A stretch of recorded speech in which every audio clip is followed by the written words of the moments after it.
ശശി, ഇന്നലെ ഈ സംഭവം നടക്കുന്ന സമയത്ത് അങ്ങ് അവിടെ ഉണ്ടോ?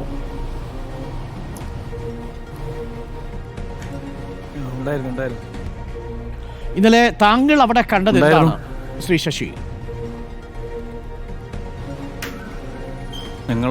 ഞാൻ കണ്ണൂരായിരുന്നു. കണ്ണൂർ ഞാൻ ജോലി കഴിഞ്ഞ് വന്നു. ഒരു 6:45-7 മണിയാ സമയത്ത് അവിടെ എത്തി. അപ്പോൾ എൻ്റെ ഭാര്യ പിതാവാണ് അവിടെ 1-ാം തീയതി അഡ്മിറ്റ് ആയതായിരുന്നു. അപ്പോൾ അതിൻ്റെ എന്താണ് രോഗം ഇതുവരെ സ്ഥിരീകരിച്ചിട്ടില്ല. അപ്പോൾ അതിൻ്റെ ഭാഗമായി വെൻറ്റിലേറ്ററിലായിരുന്നു അതുവരെ. അപ്പോൾ ആ സമയത്ത് കുറച്ചും കൂടി BP ഒക്കെ ഡൗണായി വെൻറ്റിലേഷനിലാണ് ഉണ്ടായിരുന്നത്. അപ്പോൾ ആ സമയത്താണ് അവിടെ മകൻ കുറച്ച് 2 ദിവസമായി ഉറക്കം കഴിഞ്ഞതുകൊണ്ട് മകൻ കുറച്ച് റെസ്റ്റ് റൂമിൽ അവിടെ ഉണ്ടായിരുന്നു. അപ്പോൾ അവൻ മകനെ വിളിക്കാൻ വേണ്ടി പോവുക. ഡോക്ടർ പറഞ്ഞ് മകനെ ഒന്ന് വിളിക്ക്, കുറച്ച് കൂടി കോംപ്ലിക്കേഷനാണ്, അപ്പോൾ ഒന്ന് സംസാരിക്കണം എന്നൊക്കെ പറഞ്ഞു. ആ പോകുന്ന വഴിക്കാണ് UPSൻ്റെ റൂമിൽ നിന്ന് ഒരു പുക ഉയരുന്നത് കണ്ട്. പുക ഇങ്ങനെ വന്നു. അപ്പോൾ നമുക്ക് പെട്ടെന്ന് മനസ്സിലാവും ഒരു വയറിനകത്ത് വരുന്ന പുക ബാഡ് സ്മെല്ല്. അപ്പോൾ വല്ലാത്ത രീതിയിലുള്ള ഒരു അസ്വസ്ഥത അനുഭവിച്ചു. അപ്പോൾ ഞങ്ങളൊക്കെ കൗണ്ടറിലൊക്കെ പറഞ്ഞു ഇങ്ങനെയുണ്ട്, എവിടെയോ ഒരു ഷോർട്ട് സർക്യൂട്ട് ഉണ്ട്. അപ്പോൾ അതിൻ്റെ ഭാഗം എല്ലാവരും തന്നെ ആ ഒരു രീതിയിലേക്ക് ശ്രദ്ധ കേന്ദ്രീകരിച്ചു. അവിടെയുള്ള ആ UPS റൂം ഒരു സിലിണ്ടർ ഉപയോഗിച്ച് പൊട്ടിച്ചു. അപ്പോൾ അതിൻ്റെ അകത്തുണ്ടായ ആ ഒരു കറുത്ത പുക ഈ വെൻറ്റിലേഷനിലേക്ക് പെട്ടെന്ന് വരികയും, അപ്പോൾ എല്ലാ ഒരു ശ്രമങ്ങളും നമ്മുടെ അവിടെയുള്ള ജീവനക്കാരും അതുപോലത്തെ ഡോക്ടേഴ്സും നേഴ്സുമാരും എല്ലാവരും കൂടി നല്ല ഒരു പെട്ടെന്നുള്ള ഒരു രക്ഷാപ്രവർത്തനം നടത്തി. അതിൻ്റെ ഭാഗമായി വെൻറ്റിലേഷൻ ഉണ്ടായിരുന്ന എല്ലാവരെയും, ആ വെൻറ്റിലേഷൻ ഉണ്ടായിരുന്ന ഇത് ഫീസൊക്കെ എല്ലാവരും അവരവരെ തന്നെ ഊരി പെട്ടെന്ന് അവർ കിടന്ന ബെഡോടുകൂടി നമ്മൾ പുറത്തേക്ക് എടുക്കുകയുണ്ടായിരുന്നത്. ഈ ശ്രീ ഗോപാലൻ്റെ വെന്റിലേഷൻ അപ്പോൾ എടുത്തിരുന്നോ? അതായത് പുറത്തേക്ക് കൊണ്ടുപോകുമ്പോൾ? ഇല്ല, വെന്റിലേഷൻ തന്നെ ആയിരുന്നു. പിന്നീട് എപ്പോഴാണ് ശ്രീ ഗോപാലൻ മരിക്കുന്നത്? വെന്റിലേഷൻ തന്നെയായിരുന്നു. അതെ, നമ്മൾ ഈ പുക വരുന്ന സമയത്ത് മുഴുവൻ ആളുകളെയും രക്ഷാപ്രവർത്തനത്തിൻ്റെ ഭാഗമായി അത് നമ്മൾ സ്വന്തക്കാരെന്നോ ഒന്നും നോക്കിയില്ല. മുഴുവൻ ആളുകളെ പുറത്താകുന്ന സമയത്ത് നമ്മളും അതിൻ്റെ കൂടെ പുറത്തേക്ക് എല്ലാവരെയും ബെഡടക്കം നമ്മൾ പുറത്തേക്ക് വരാന്തയിലേക്ക് ഉന്തി കൊണ്ടുവരുന്ന സ്ഥിതിയാണ് ഉണ്ടായതല്ല. ഈ വെന്റിലേറ്റർ ICUവിൽ വെന്റിലേറ്ററിലേക്ക് അതുപോലത്തെ വന്നിരുന്നു. പക്ഷേ അവിടെയുള്ള രോഗികളുടെ ആരുടെയും വെന്റിലേഷൻ മുഴുവൻ ആളുകൾ അവിടെ ഉള്ള എല്ലാവരും സ്വയം വെന്റിലേറ്റർ സൗകര്യത്തോടു കൂടിയാണ് ആംബുലൻസിലേക്ക് മാറ്റിയതെന്നാണ് ആശുപത്രി അധികൃതർ പറയുന്നത്. അത് ശരിയാണോ?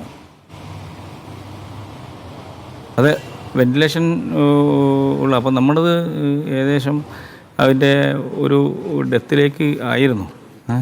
അപ്പോൾ അതുകൊണ്ട് നമ്മൾ അവിടെ വന്ന് അപ്പം തന്നെ ഡോക്ടർ ഒക്കെ വന്ന് പുറത്തെടുത്ത ഉടനെ ഡോക്ടർ വന്ന് പരിശോധിച്ചു. അപ്പോൾ പിന്നെ അതിന് ശേഷമാണ് CPR ഒക്കെ കൊടുത്തു. അപ്പോൾ അത് ആ സമയത്ത് ആ സമയത്താണ് ഡെത്ത് സ്ഥിരീകരിച്ചത്, പുറത്തേക്കാക്കിയതിന് ശേഷം. അതിന് മുന്നോടി 2-3 കേസ് ഉണ്ടായിരുന്നു. അവരെ വെന്റിലേഷനുള്ള ആംബുലൻസിലേക്ക് അടുത്തുള്ള ഹോസ്പിറ്റലിലേക്ക് എത്തിക്കാറുണ്ടായിരുന്നു.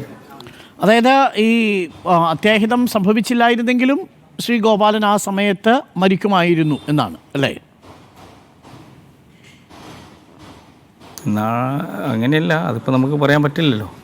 അതായത് ഈ അത്യാഹിതം സംഭവിച്ചത് കൊണ്ട് വെന്റിലേറ്ററിൽ നിന്ന് മാറ്റിയത് കൊണ്ടാണ് ശ്രീ ഗോപാലൻ മരിച്ചതെന്ന് പറയാൻ വെന്റിലേഷൻ്റെ സൗകര്യം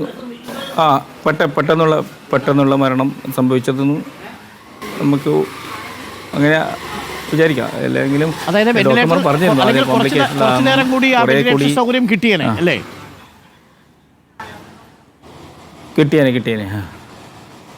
ഓക്കെ, ഇതൊരു പുതിയ ബിൽഡിംഗ് ആണ്. അവിടെ വരുമ്പോൾ താങ്കൾക്ക് അതിനെക്കുറിച്ച് ഡീറ്റെയിൽ അറിയില്ലെങ്കിലും അവിടെ പെട്ടെന്ന് അങ്ങനെ CCTV ഈ ഷോർട്ട് സർക്യൂട്ട് വരാനുള്ള ഒരു സാധ്യത സ്വാഭാവികമായിട്ട് നമ്മൾ കാണുന്നതുമില്ല. ആ സമയത്ത് ഈ എന്തെങ്കിലും തീയോ മറ്റോ താങ്കൾ കണ്ടിരുന്നില്ല?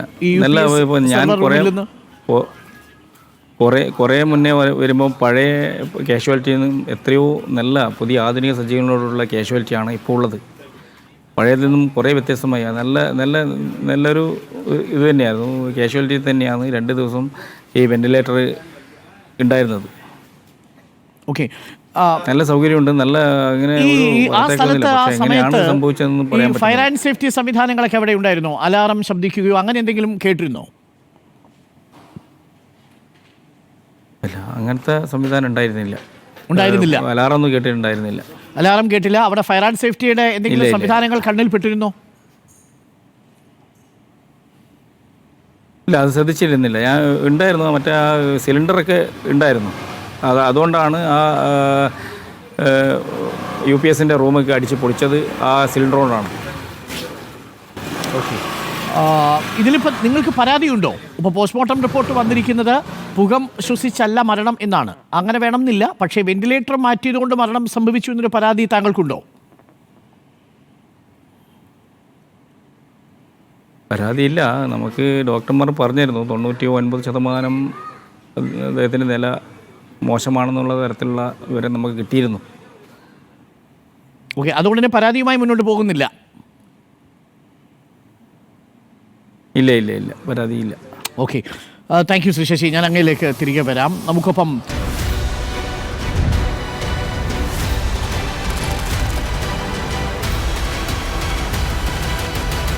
Debate with Dr. Arun Kumar.